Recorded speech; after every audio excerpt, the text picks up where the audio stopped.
Love this podcast? Support this show through the Acast supporter feature. It's up to you how much you give, and there's no regular commitment. Just hit the link in the show description to support now. This episode is brought to you by Progressive Insurance. Fiscally responsible, financial geniuses, monetary magicians. These are things people say about drivers who switch their car insurance to Progressive and save hundreds. Visit Progressive.com to see if you could save. Progressive Casualty Insurance Company and Affiliates. Potential savings will vary, not available in all states or situations. My dad works in B2B marketing. He came by my school for career day and said he was a big ROAS man. Then he told everyone how much he loved calculating his return on ad spend. My friends still laugh at me to this day. Not everyone gets B2B, but with LinkedIn, you'll be able to reach people who do. Get a $100 credit on your next ad campaign. Go to linkedin.com/results to claim your credit. That's linkedin.com/results. Terms and conditions apply. LinkedIn, the place to be, to be. It took a lifetime to find the person you want to marry. Finding the perfect engagement ring is a lot easier. At BlueNile.com, you can find or design the ring you've always dreamed of with help from Blue Nile's jewelry experts who are on hand 24/7 to answer questions, and the ease and convenience of shopping online. For a limited time, get $50 off your purchase of $500 or more with code LISTEN at BlueNile.com. That's $50 off with code LISTEN at BlueNile.com.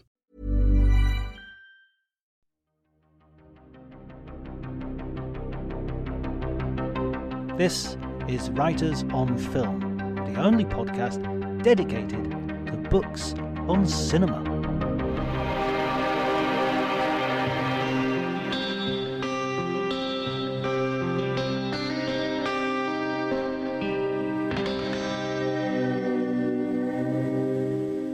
Hello everybody and welcome to Writers on Film. My name is John Bleasdale. I am a writer and film critic, and today I'm going to be talking to Charles Elton.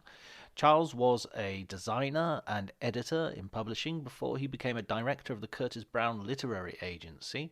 He's worked in television and been an executive producer on drama for ITV. He has also written several novels, including Mr. Toppit, but I'm talking to him today because of his new book, a biography of one of the most mysterious, dark, and interesting figures to come out of the new Hollywood 1970s moment of great creativity and originality in American cinema, Michael Cimino, with his new book, Cimino, The Deer Hunter, Heaven's Gate, and the Price of a Vision. It's going to be a truly interesting conversation about a fascinating subject. If you like it, please remember to like, share, subscribe, do all those things you have to do in order to make this podcast the growing success that it has become. Thanks very much to you, dear listener. You can follow me on Twitter, if you like, at Dr. Jonty, DRJONTY. But before you do any of that, please enjoy the conversation.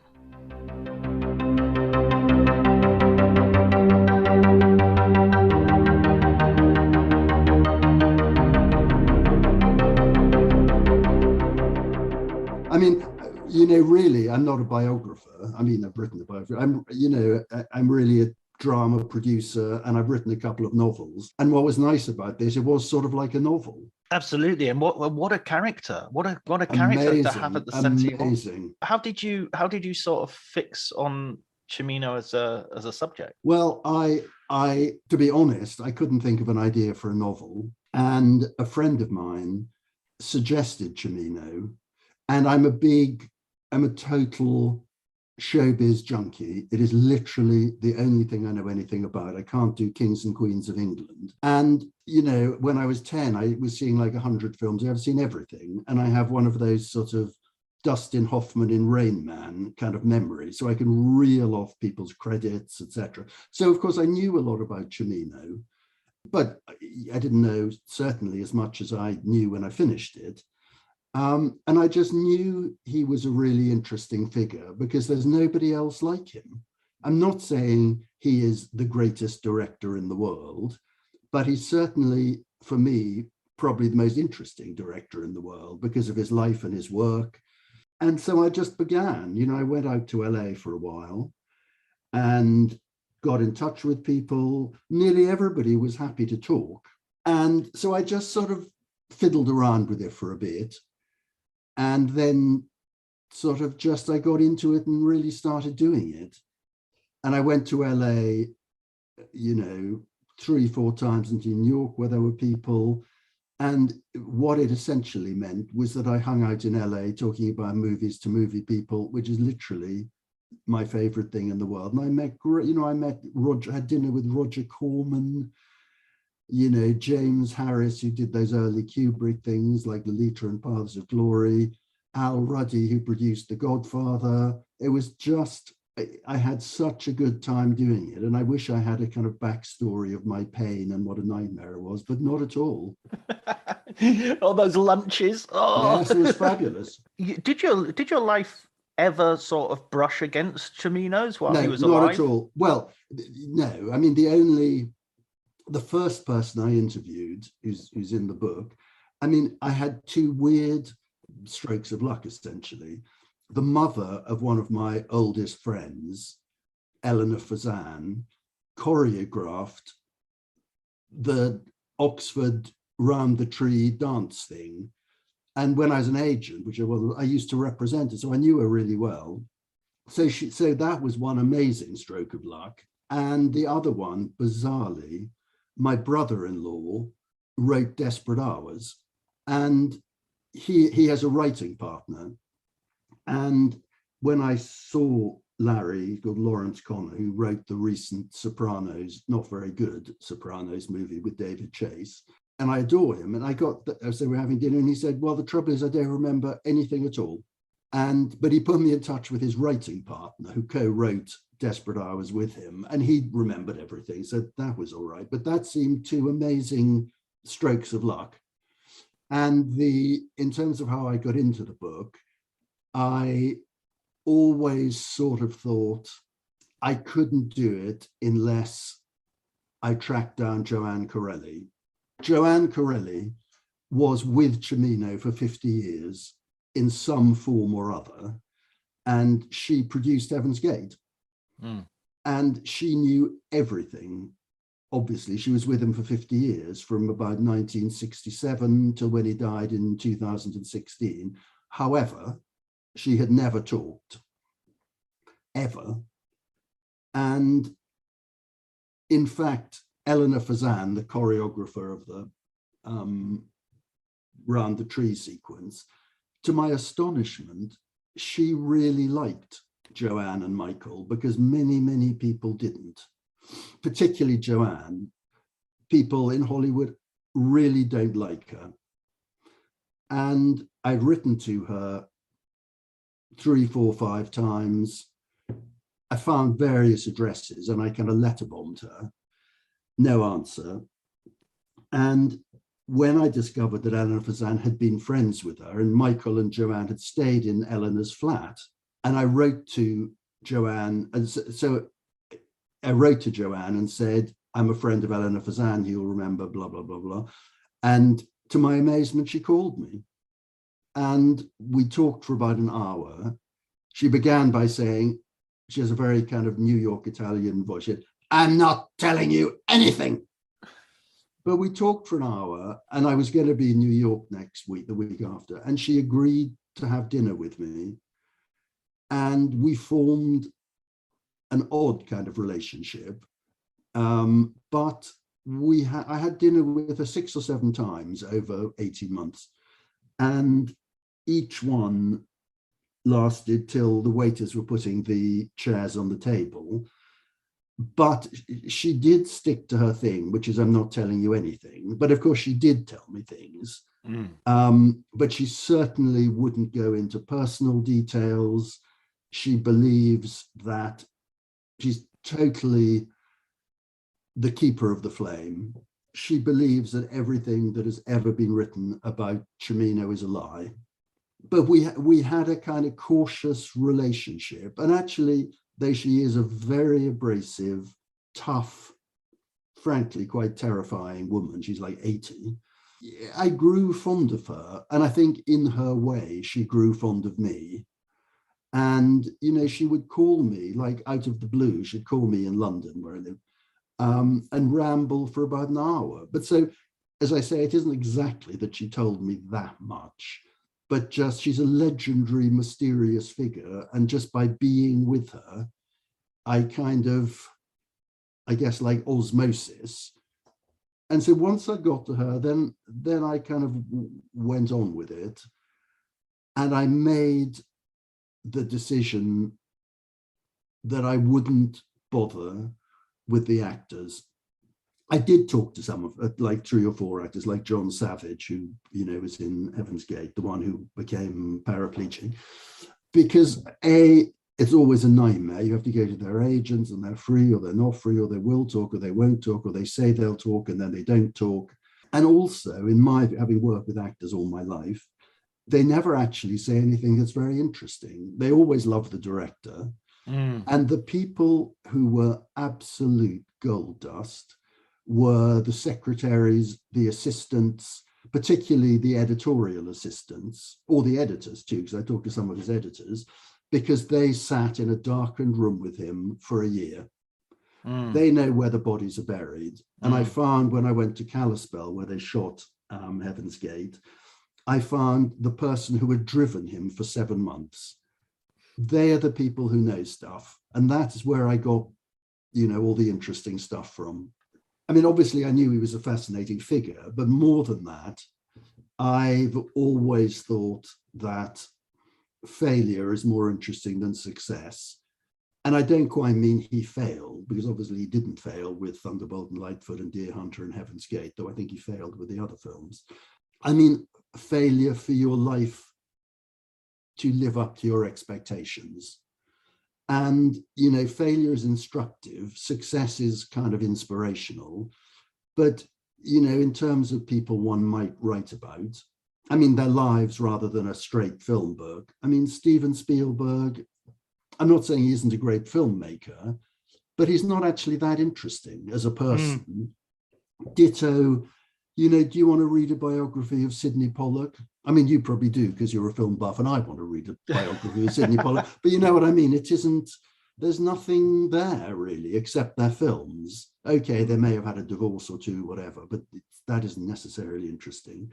And I loved, sort of like Orson Welles, though of course Orson Welles is unlike anybody else and a greater filmmaker, that thing about both of them had the world in their hands after Citizen Kane and after Deer Hunter, and they let it slip away.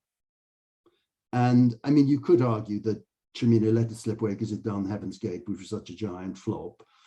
But even Orson Welles, you know, with Magnificent Ambersons, you know, he went off to Brazil to shoot that Everything Is True or whatever, that sort of documentary about the carnival in Rio. And he just sort of assumed that his cut would be fine because nobody would tamper with it. And they did tamper with it. So he didn't let it slip through his hands exactly the same way, but he took his eye off the ball and nothing was ever the same again. You know, he never had really any power. I mean, he had kind of power when he did Othello and Chimes of Midnight. So he had power, but he didn't have any money, which is a problem, which is why they were shot, you know, like scenes were shot 5 years apart. I'm not saying they're not great movies, but he never really had power. And you see Orson Welles, who is the most incredible character, but you see him, you can get it on YouTube, you can see at the end of his life doing those Gallo wine commercials. And there's one particular one where a camera is running on set and he is completely pissed trying to do the thing. And it's sad. And Cimino's later life was sad in a different kind of way, but just as sad. And I think, and maybe I don't accentuate the positive. I just think the positive is so much less interesting than the negative, I suppose. I had a friend who knew Cimino called Massimo Benvenu. He's I think he works in Amsterdam now at the ICE. And he told me that that Cimino told him, I learned how to make movies by making my first two my second two movies, really, and I learned how to make a movie, and then they wouldn't let me make a movie for the rest of my life. That was the. Of course, like anything Cimino said, that's not totally true. I mean, where he learned how to make movies, the commercials he did in New York, you can get them on YouTube. There's 3 or 4. So that's where he learned it. But what is true is that he wasn't that interested in movies. He wasn't a movie brat, like De Palma and Scorsese and Spielberg, who hung around and watched old Jean-Luc Godard movies and knew everything and understood, Abel Gance and the silent movies. He wasn't like that at all. I'm not saying that means he can't be a great filmmaker, but he came from a different kind of tradition, and he was always an outsider. I mean, partly because of his kind of spiky personality, he was always an outsider. That personality is something that I guess we all know from various sort of portrayals of him sort of having shouting fits and behaving badly on set and everything. But one of the things I wanted to do, I mean, Final Cut, which you will know and lots of people will know, it is a great gossipy book, and it is pure pleasure reading it. But as I say in my book, I think Stephen Bach was a tarnished figure, and he has a slant on it that is very, very self-serving. He doesn't exactly not take the blame, but he kind of couches it in other things. And one of the great strokes of luck I had was finding his partner, I don't mean his partner, but the other executive on the movie, who's called David Field, and they were equally in charge. And David Field wouldn't be involved with the book, fell out with Stephen Bach, and he was very interesting in giving another slant to the book, because the other great movie books, which you will have read, Bonfire of the Vanities, not Bonfire of the Vanities, The Devil's Candy, about Julie Salomon. Salomon, yeah. And there are several other books, but they are journalists who are impartial. And I'm not saying if you are part of a process, you can't write a book about it. I'm not saying you have to be impartial, but I think if you're not impartial, it's not quite as valuable somehow, which isn't to say the book isn't a lot of fun, because it is, and I've read it, a lot of times.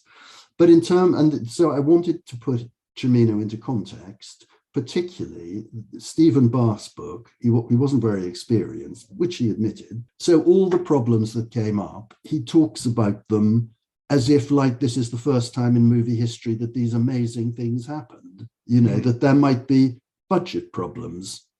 I mean, there is no movie ever made that doesn't have some kind of budget problems.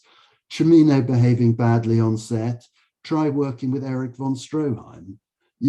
That's what directors do. They behave badly, or they can behave badly. And as somebody said to me, if you want a pleasant experience on a movie, hire a Sunday school teacher to make it.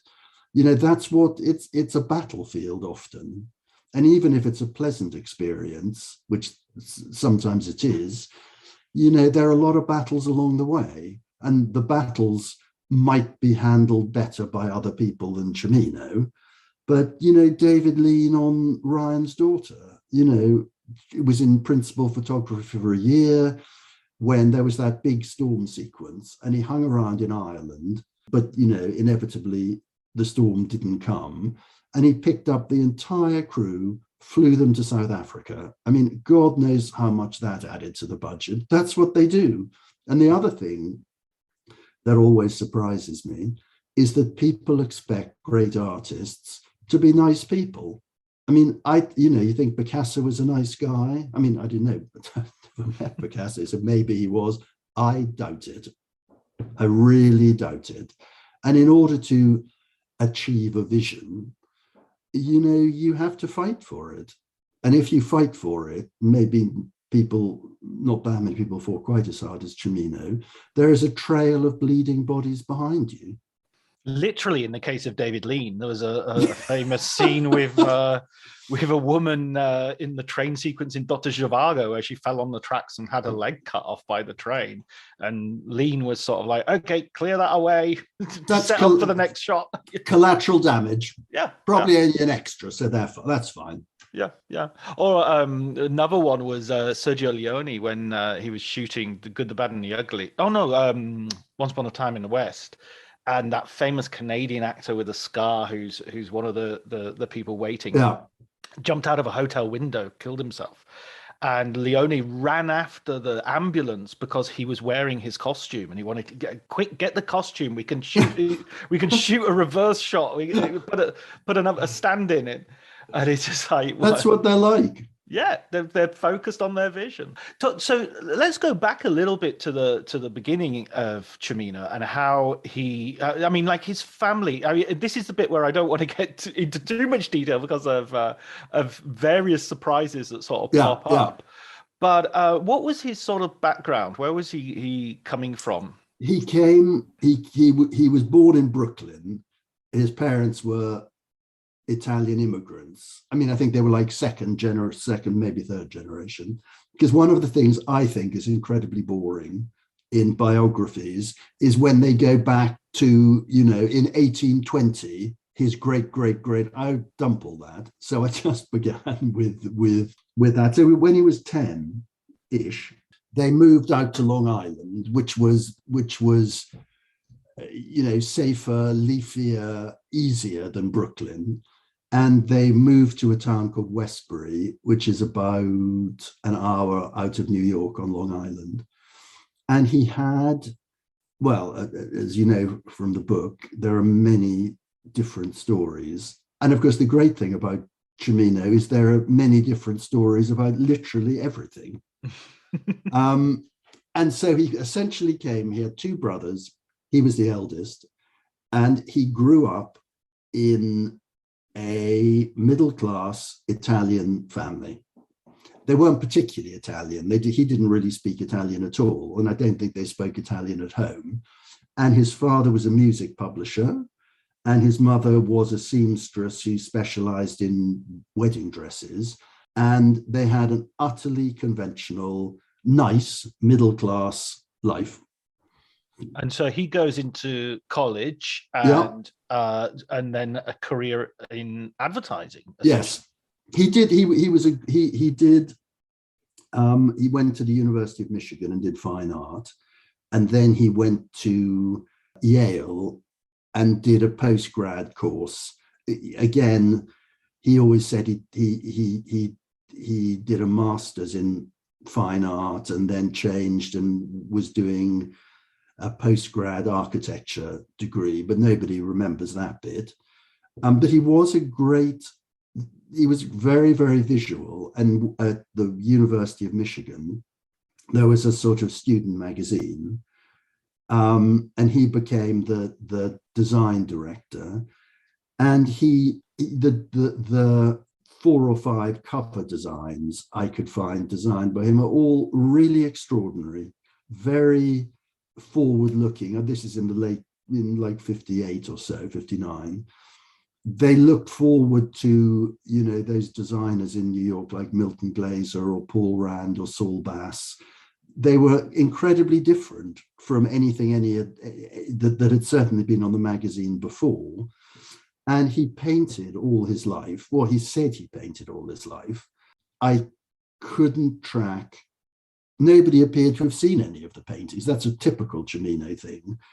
And in fact, his nephew had some, and he gave them to me, black and white drawings, and they're wonderful, absolutely wonderful. So that was one of Cimino's thing about I was a child prodigy, which I don't suppose for a moment he was, but he was a brilliant artist. It's so interesting having to disentangle this character who's such a fabulist about himself. Yes. And you have at the very beginning of the book, I think, a wonderful moment where you're kind of standing outside his house and wanting to get in. Yeah. But there's this feeling that there is a locked room No, I love that. That's a straight metaphor, but it's actually literally true as well. And so we lived in that house for 40 something years. I never did get into it, which I freely admit. Joanne, who owns the house, she lives in New York and doesn't like LA, but there was no way in the world she was going to let me go in the house. So I didn't, but I did go and climb over the fence and take some photographs. Sorry, I lost the thread. Was it a tall fence?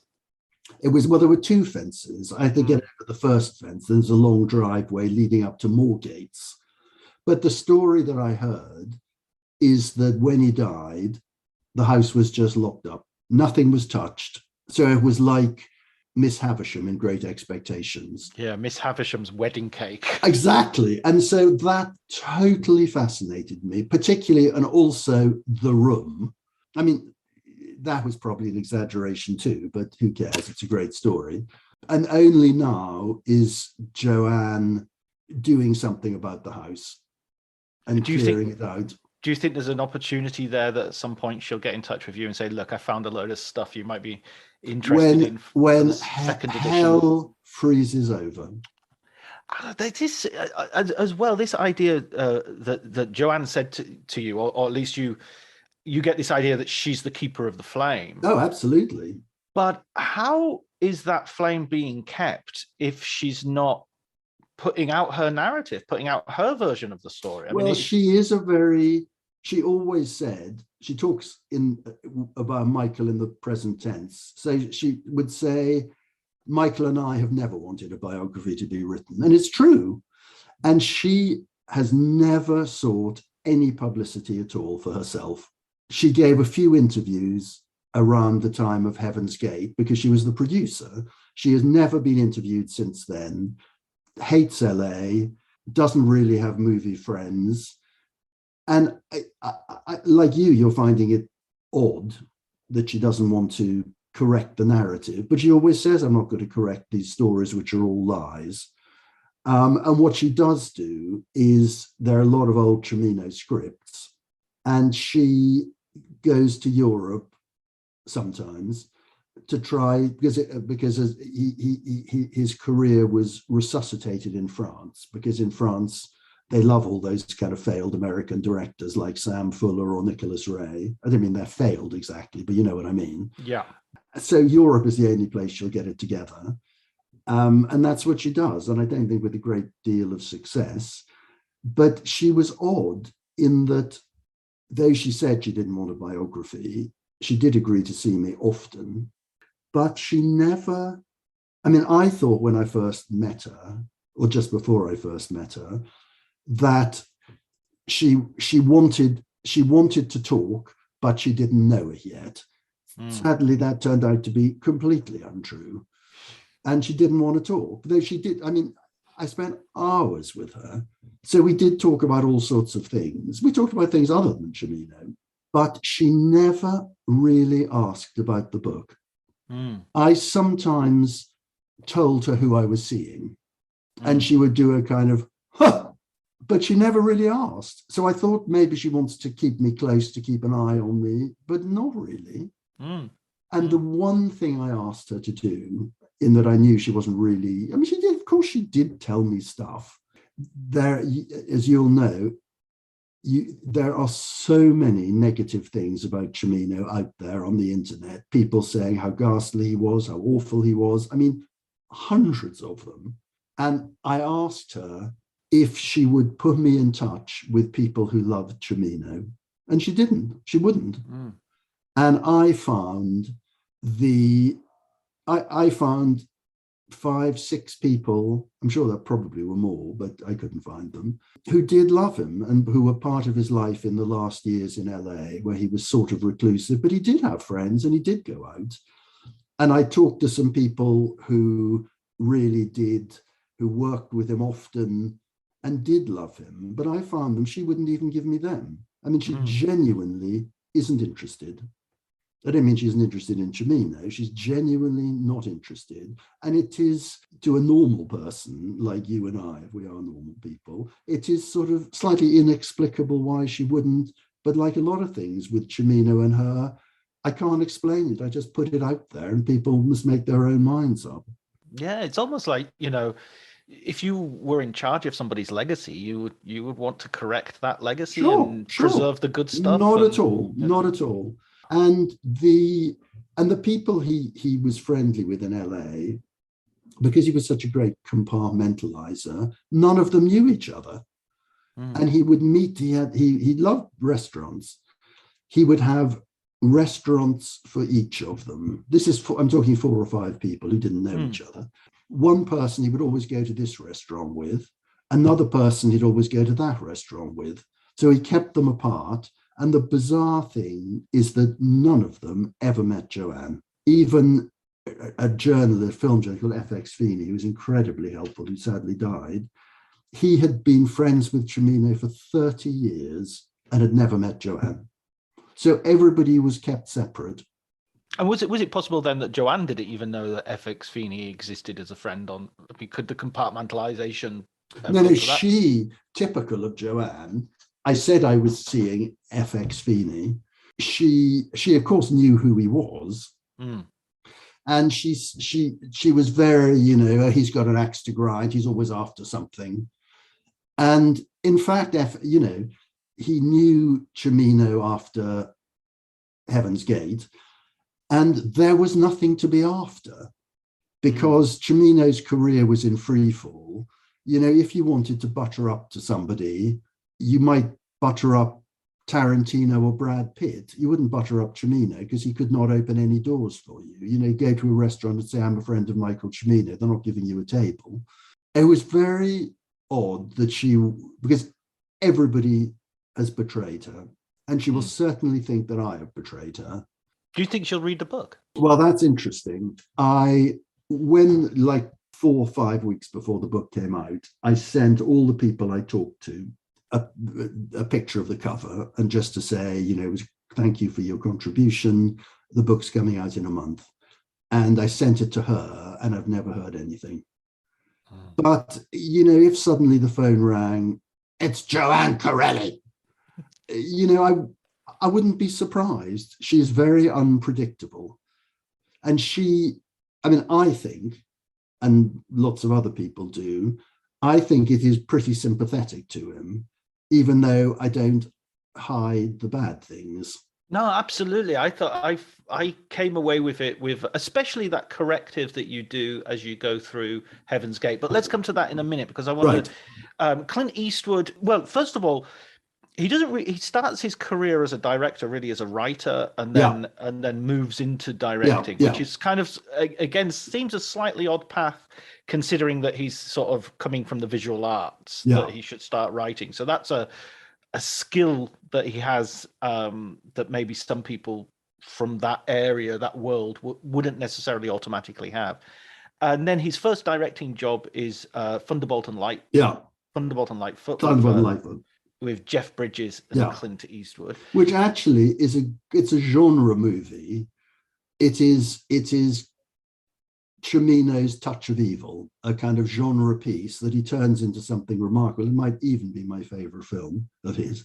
But the weird thing was that he was one of the most famous commercials directors in New York. He made a lot of money, but that doesn't have traction in Hollywood. It wasn't like England, where Adrian Lyne, Putnam, Ridley Scott got into movies, because because England and London is so small, the worlds of advertising and film are kind of intricately linked. Whereas certainly in the 60s, all commercials were shot in New York. So LA was a long way away, and being a commercials director didn't open any doors at all. So he was remarkable in that way. And I asked a couple of people who had worked with him on commercials in the 60s and knew that world really well. I asked them both if they could think of anybody else from commercials who had made a huge success in Hollywood, and they couldn't think of anybody. So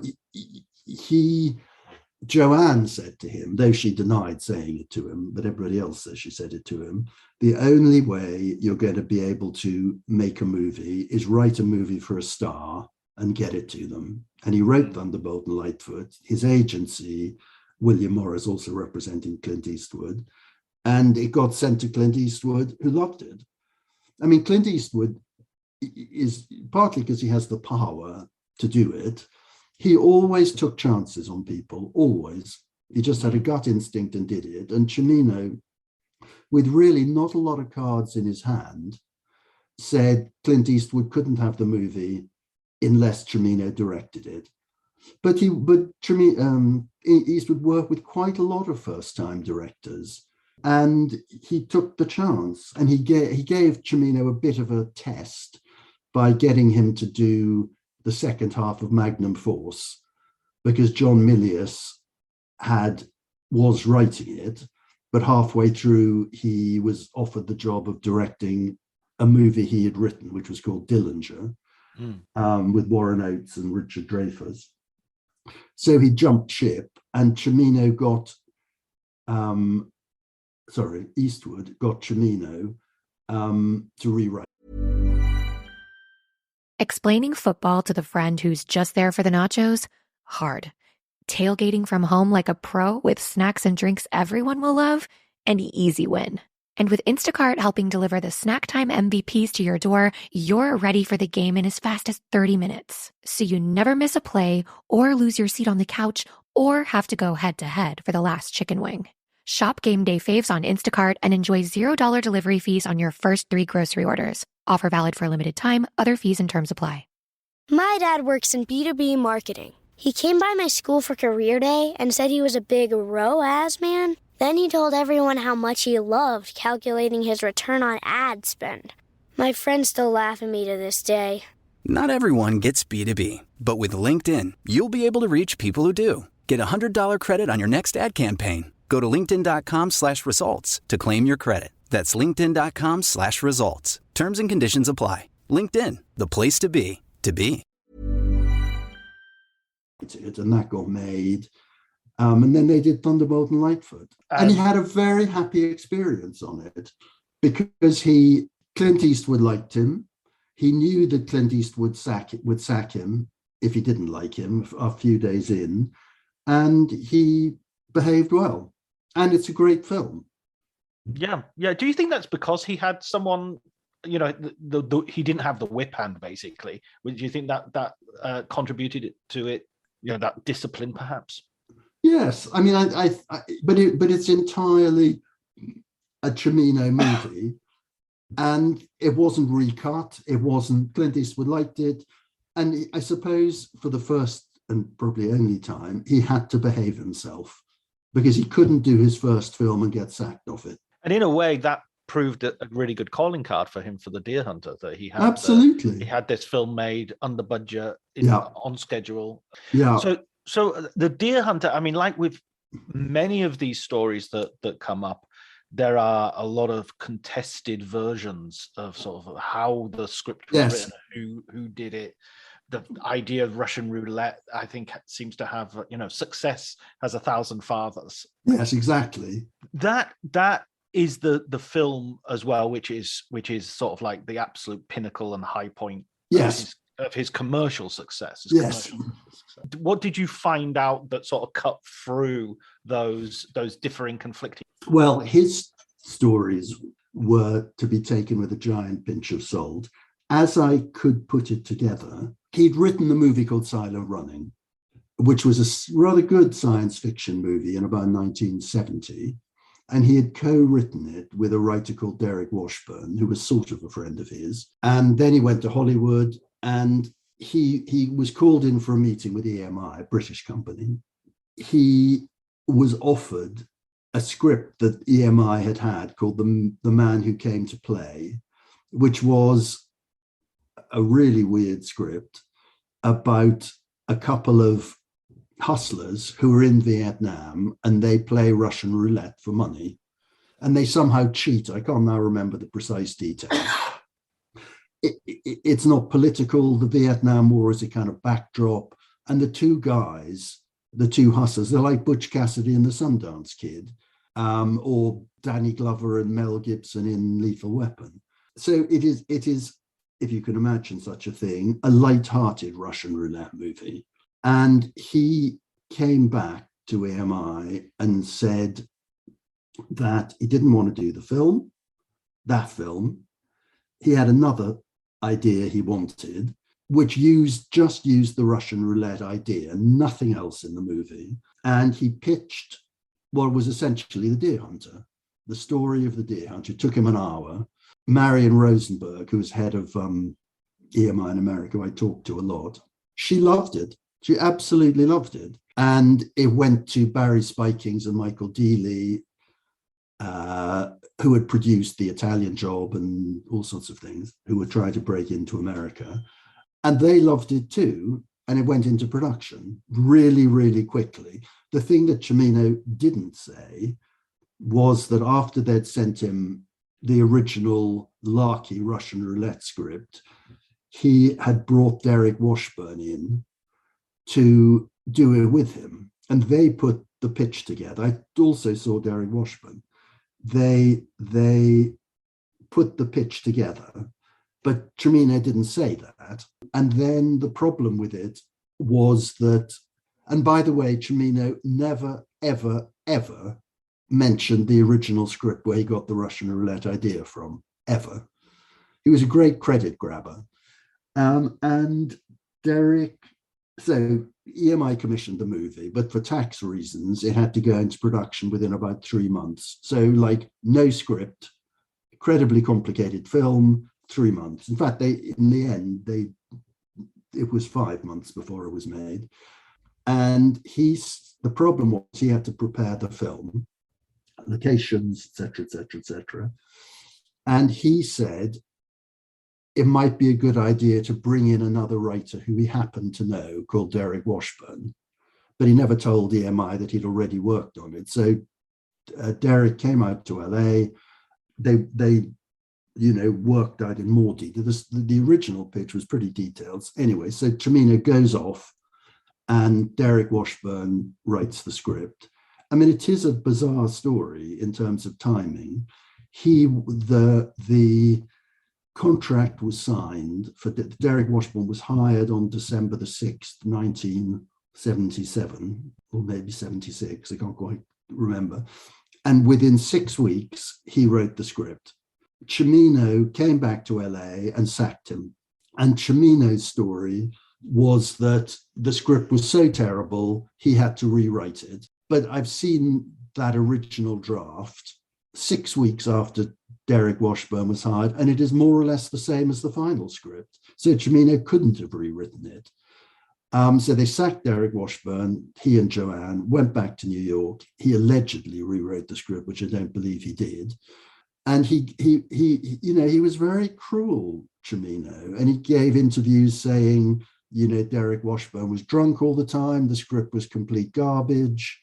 So, and then he makes the movie, and there were endless problems with the movie. But as I said, there are endless problems with all movies. And, it was difficult shooting. He was incredibly slow. But as I say in the book, he wasn't slow. He took as much time. So it wasn't like he tried to do it in a day, but it ran over. So it took 2 days. He knew it was going to take 2 days, even though the schedule only had given him 1 day. So he was absolutely meticulous. And if you read both Heaven's Gate and Deer Hunter scripts, every single thing is covered. If the script says, he looks over his shoulder briefly, he looks over his shoulder briefly. I mean, he was an amazingly meticulous filmmaker. I think as you say, that's quite common for filmmakers to push. I remember an interview with Michael Mann, and he was in the middle of shooting Heat, and some sort of production executive came into his trailer while he was having lunch and said, we really need to speed this up, Michael. And Mann just immediately said, right, okay, reset everything. We're going to go again. We're going to go back to the last shot as a way of sort of saying to the executive, this is a Michael Mann picture. I'm going to do this exactly as I want to do it. So that Cimino-esque sort of perfectionism. I just Yes. think Again, again, Stephen Bach talked about it as if it was the weirdest thing in the world. But as you rightly say, that's what they do. yeah, absolutely. Yeah, that example that you use as well of David Lean, it's sort of that story is told so many times of the sort of the director waiting for the right wave to crash. Yeah. I remember Marlon Brando for One-Eyed Jacks. Also, that was sort of like the story on that film, that he was waiting for the right wave or the right cloud to pass. I'm sure it's true. And again, that's what they do. He's already on pre-production for Heaven's Gate when the Deer Hunter comes out and sort of That's right, yes. has a sweep of the Oscars. Yeah. That's that gives the impression that this guy's snowballing. This guy's going to be this is going to be like a momentous career. What do you feel sort of goes wrong with Heaven's Gate? From the book, I got the impression that it was almost like a loss of nerve on the part of Cimino. Like post the film, the film was made, the film is going through its edit and all the rest of it, and then there's just this sort of like moment where he kind of blinks. Well, he had amazing confidence in himself and a kind of fuck you attitude to everybody else. And I mean, it's really too well known to go into, how it went over budget and, shot for 7 months and all that. And the shenanigans with United Artists to get his cut of 3 hours, 40 minutes. So it opened. So we didn't lose nerve before that. When the movie opened, it got literally the most vicious reviews any movie has ever had, as far as I can tell. Up there with Verhoeven's Showgirls, perhaps.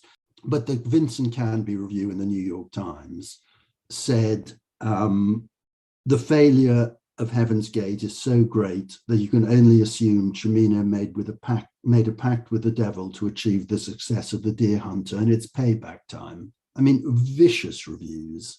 And at the premiere, everybody was fleeing at the end. And then he lost his nerve and said to United Artists he'd like to recut the movie.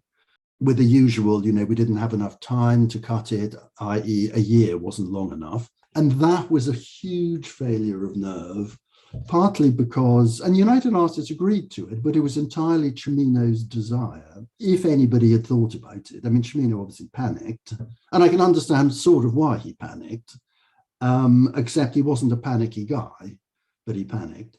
What they were, and of course, United Artists knew they'd seen the stuff, they knew what was there. And if you cut an hour out of it, it would be the same but shorter. There weren't any new sequences, there wasn't this, there wasn't that. And when I saw, which is what I saw first, the second cut at 2 hours 40, I thought if I ever saw the long version, I might understand the story a bit better, i.e., what is John Hurt doing there? And when I saw the long version, I didn't understand any more because there was no sequences were cut from the long version. They were just all made shorter. And the battle at the end, instead of being an hour, was cut down to half an hour. But the story is exactly the same. And when the reviews came out, one of them, Stanley Kaufman or somebody, said, this is like a fat man who's gone on a diet but doesn't look any better. And that, I think that's true. And I certainly don't think the 2 hours, 40 minutes is a kind of travesty. It's just shorter. And Cimino sort of made out that it had been butchered, but in fact, he cut it. And the failure of nerve was simply that to the industry, it looked like United Artists and Cimino had spent 7 months and spent $44 million to make this masterpiece, but they suddenly agreed with the critics that it was terrible. So it became a kind of laughing stock. And if they had stuck to their guns, stuck with the 3 hour, 40 minute version, it wouldn't have made any money, but they would have retained their dignity. They would have had the courage of their convictions. And I think it was a big mistake of Cimino and very unusual for him to lose his nerve. Do you think he deeply regretted that or saw it in that way? Or I don't think, I just actually don't know that because he never really talked much about it. Right. I don't actually know. So Heaven's Gate, the narrative becomes that it destroys United Artists, Yeah. and it's blamed for a lot of things, which you kind of dispute, right? Yeah, well, it isn't just I take a different view. I found the stuff. I mean, in the year that the year after Heaven's Gate was released, United Artists made $22 million profit. That had a lot of other flops. And the story that it bankrupted the studio is just completely untrue. What he could be accused of is making United Artists slightly lose their appetite for filmmaking because it was such a horrible experience. But United Artists was bought by a company called Transamerica in the late 60s for $180 million. And it was sold to MGM for $380 million. You know, that is not a studio going bankrupt, but yet the myth continued and still continues. And it just isn't true. Do you think there was a sort of a night of the long knives for Cimino because he'd sort of made some enemies? Yes, made his enemies along the way. Absolutely. And I think a lot of things were blamed on Cimino. The fact that all those auteur directors, Bogdanovich, Coppola, not Scorsese so much, Robert Altman, after those early successes like Last Picture Show, Easy Rider, I've now run out of ones, but you'll know them. Taxi Driver. Well, as I say, Scorsese was Godfather. always different. But the movies they made after those first cheap successes, obviously they were more expensive, they had more power, and, you know, they all flopped. You know, the movies that Coppola did, like The Conversation. I mean, the difference is The Conversation is a great, great, great movie, but it flopped. But he did some not good movies, as did Altman, as did Brian De Palma. Even Spielberg has 1941. Exactly. And Cimino was sort of blamed for the fact that other people had failed. And it was easy to like put it on one guy. Yeah, it was sort of like, okay, let's put all these geniuses back in their box. Again, going back to Orson Welles, a little bit like RKO, saying, you know, we're not going to have any genius anymore. Yeah. You know. So his post-Heaven's Gate career makes for kind of sad reading. Although I quite like Desperate Hours, and I quite like... Wow.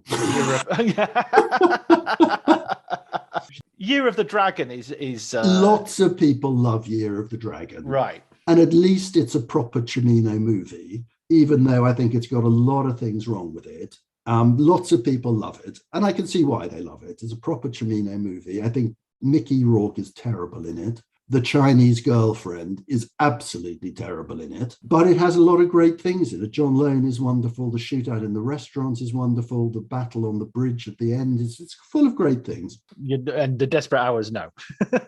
No, well, I think that the problem with Desperate Hours was he'd somehow lost his feel. You know, the script was written for the main character, not Mickey Rourke, but the father of the family that Mickey Rourke invades, was a like mid-30s American chaser after the American dream.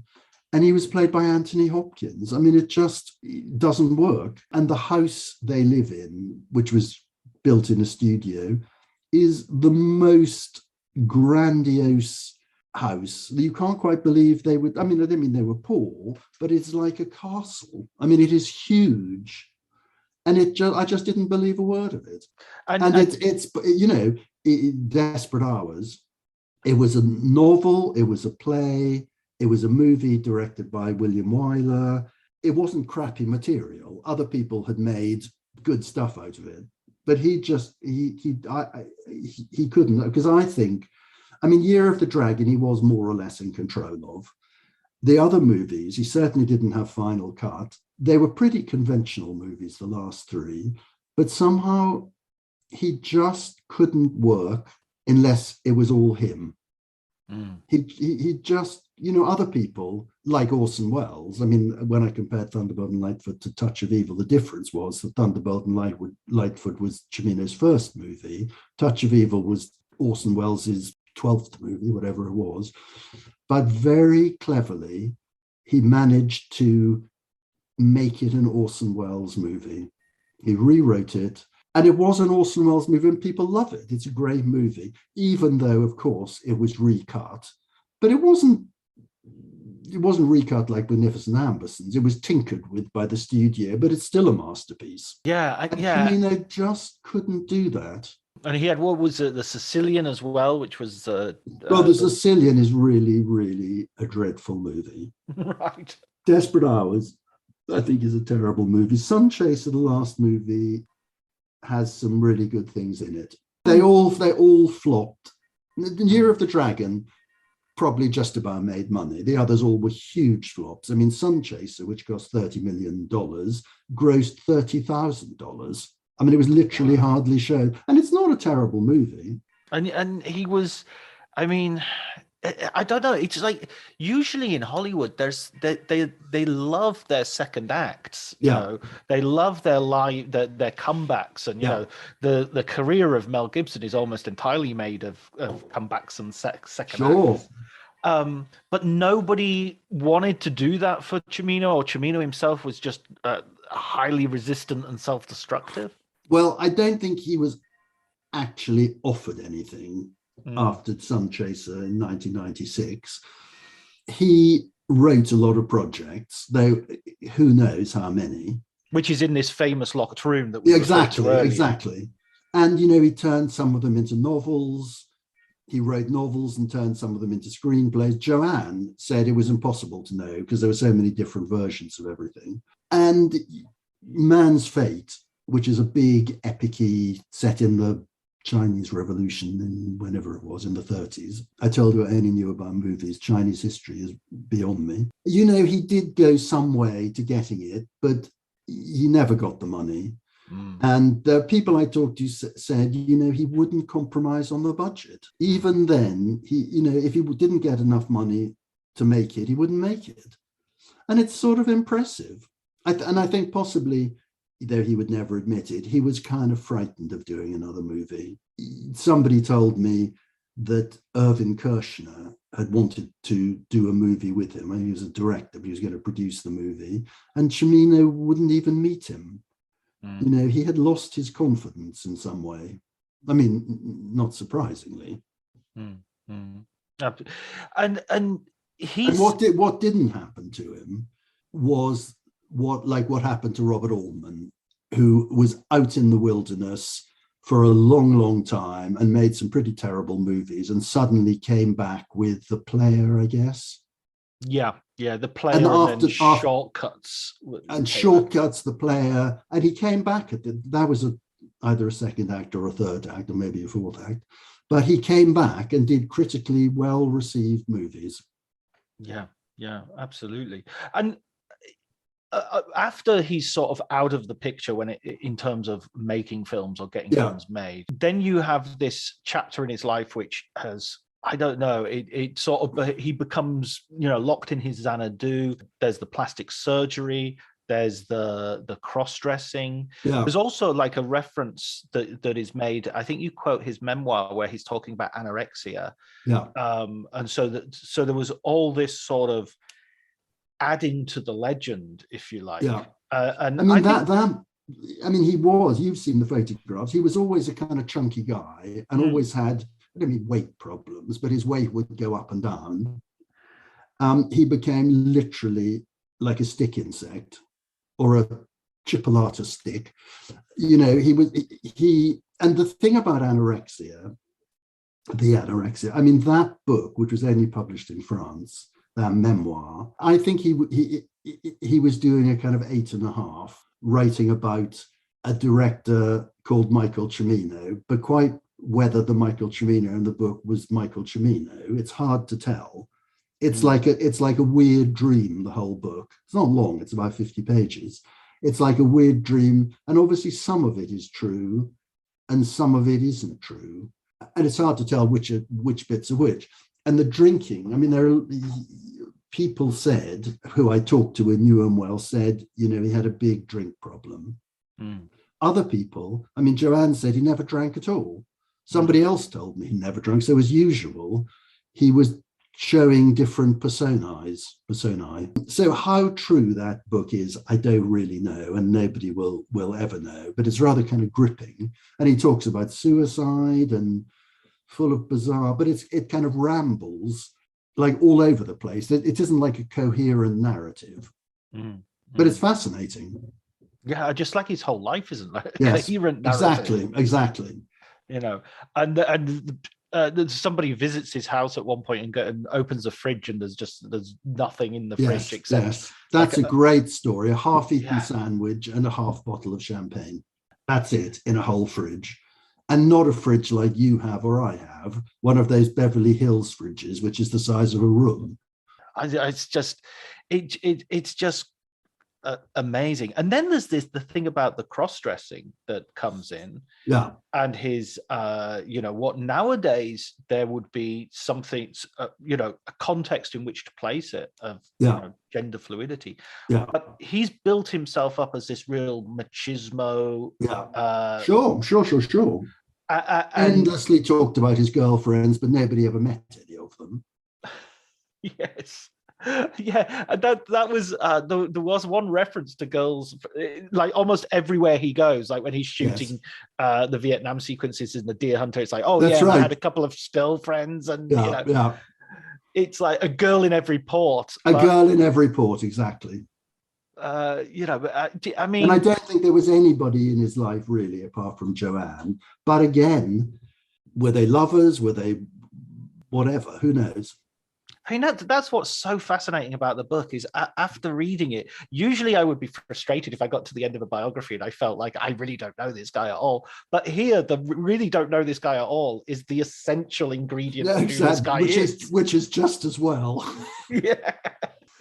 What did, when you came away from it, having sort of researched it and having got to know some of these people around him, did you feel like, and considering the fact that he'd had this fearsome reputation, did you feel much more sympathy for him than you had done initially? Yes, I did. I think he was a sort of flawed. I mean, are we all? But he was sort of his own destruction. And I was really moved by it, and I was moved by the woman I talked to, his mentor in the cross-dressing world, which I didn't make any comment on because nobody wants to hear me talking about cross-dressing. It was a sort of dreamlike thing. And I just put her narrative together, didn't say what I thought, I just put it out there, and I think her relationship with him was rather moving. There's a beautiful quote you have from her where she says, she was the most beautiful woman I ever saw. It's like, that maybe that was who you were supposed to be, man. Yes. Maybe that's who you should have gone with. Yeah.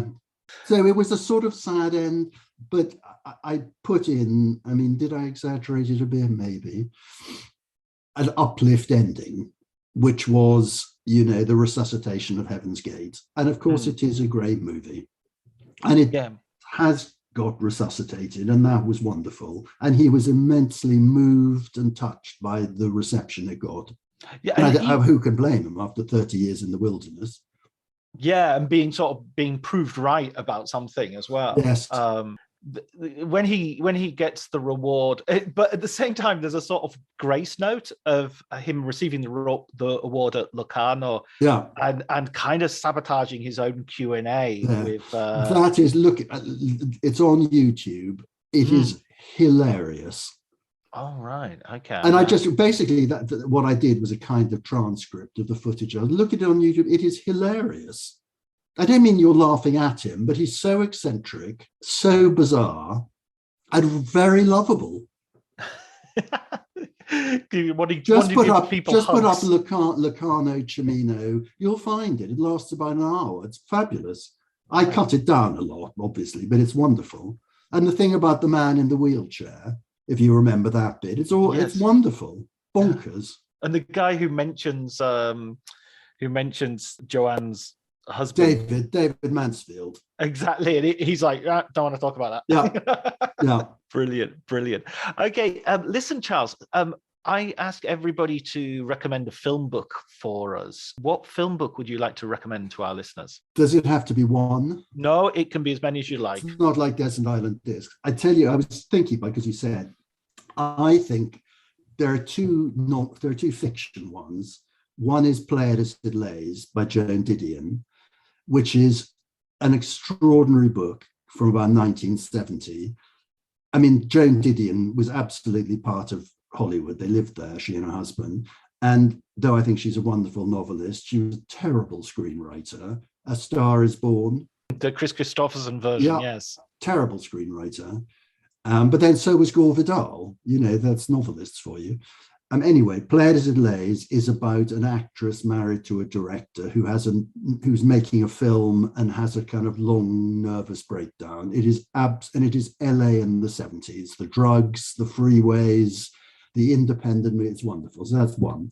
The other fiction is Scott Fitzgerald's Pat Hobby stories. You ever read those? No. Oh, get them. They're in What Penguin Do. That's in one volume. There's about 10 short stories about this guy called Pat Hobby, who was a drunken failed screenwriter, i.e. Scott Fitzgerald. And he's always scrambling to get another job as a screenwriter.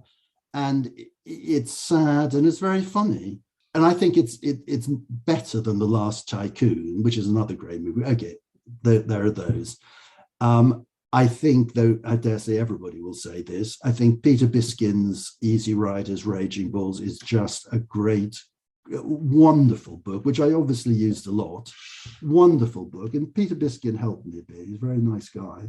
Julia Phillips's You'll Never Eat Lunch in This Town Again is the best scurrilous, gossipy book. I think that's it. Brilliant. I could come up with hundreds more, but I won't. There are some good recommendations there. Joe Didion, I love that novel. Yeah. It's such a great novel. Although I did like Panic in Needle Park, which is one of her screenplays. No, I agree. Panic in Needle Park is probably the best of them. The best of them. Did you see Up Close and Personal? Yeah. No. Oh, sorry. I'm going to do one more book. Sorry. Go ahead. Her husband, John Gregory Dunn, he bizarrely in the late 60s, by 67, he asked Dick Zanuck at 20th Century Fox if he could come and just sit at the studios and write a book about what was going on. It's called The Studio. It is hilarious. The full story of Dr. Dolittle. It is absolutely wonderful. Oh, brilliant! That's going straight on my list. Yeah. I've heard of some of those, but the F. Scott Fitzgerald. I remember talking to James Ivory a couple of years ago, and I asked him if there was any any adaptation that he wished he'd done, and that was one of his. He'd been working on that for ages, and it just never came off. Brilliant! So it's time I read them. You should. Super. Listen, Charles, thank you so much for talking to me, and congratulations on the book. Cimino is a brilliant read. I really enjoyed it. Thank you. I really enjoyed it. I enjoyed talking to you, but I love doing the book. And good luck if you can cut this interview down into anything kind of that has a narrative through line. So, but that's your problem, not mine.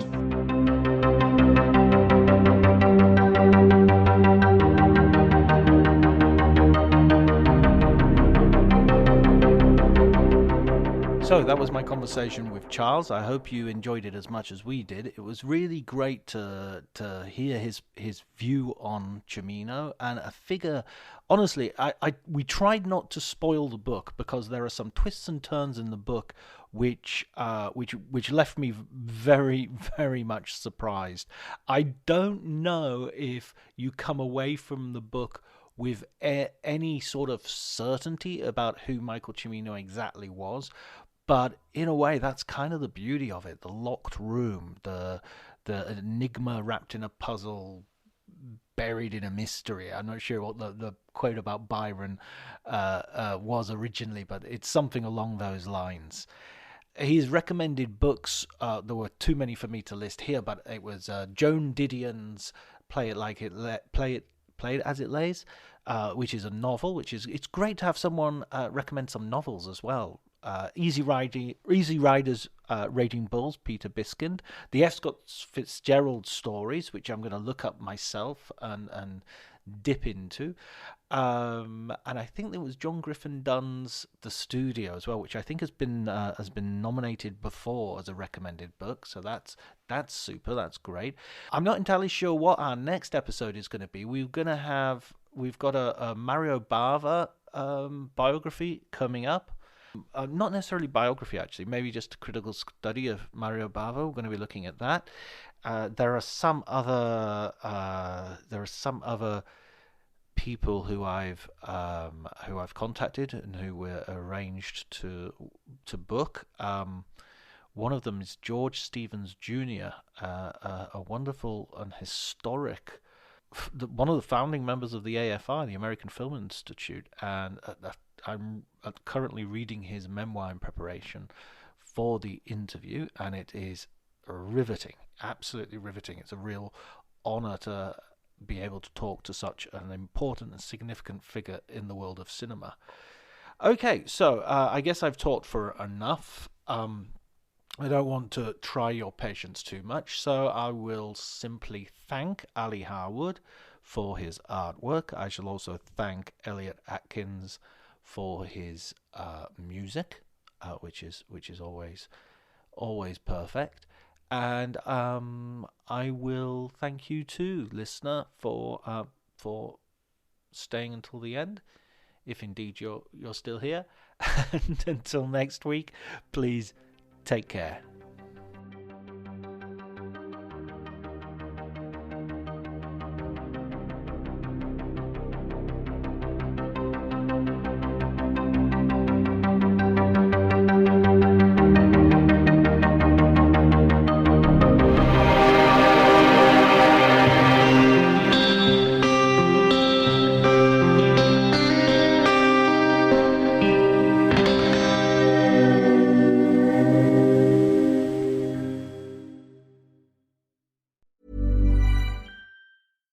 Cue the fireplace and your favorite fall movie. There's nothing better than a cozy evening at home with a glass of First Leaf wine. First Leaf is a personalized wine club that delivers right to your door. Sounds magical, right? They get to know your favorite tasting notes, which varietals you enjoy, and whether you prefer sweet or dry wines. So in every shipment, you get bottles tailored to your unique palate. Go to tryfirstleaf.com/fall to get your first 6 wines for just $44.95 with free shipping. Hey, it's Mark Maron from WTF here to let you know that this podcast is brought to you by Progressive Insurance. And I'm sure the reason you're listening to this podcast right now is because you chose it. Well, choose Progressive's Name Your Price tool, and you could find insurance options that fit your budget, so you can pick the best one for your situation. Who doesn't like choice? Try it at Progressive.com. And now, some legal info. Progressive Casualty Insurance Company and Affiliates. Price and coverage match limited by state law. Not available in all states. My dad works in B2B marketing. He came by my school for career day and said he was a big ROAS man. Then he told everyone how much he loved calculating his return on ad spend. My friends still laugh at me to this day. Not everyone gets B2B, but with LinkedIn, you'll be able to reach people who do. Get a $100 credit on your next ad campaign. Go to linkedin.com/results to claim your credit. That's linkedin.com/results. Terms and conditions apply. LinkedIn, the place to be, to be.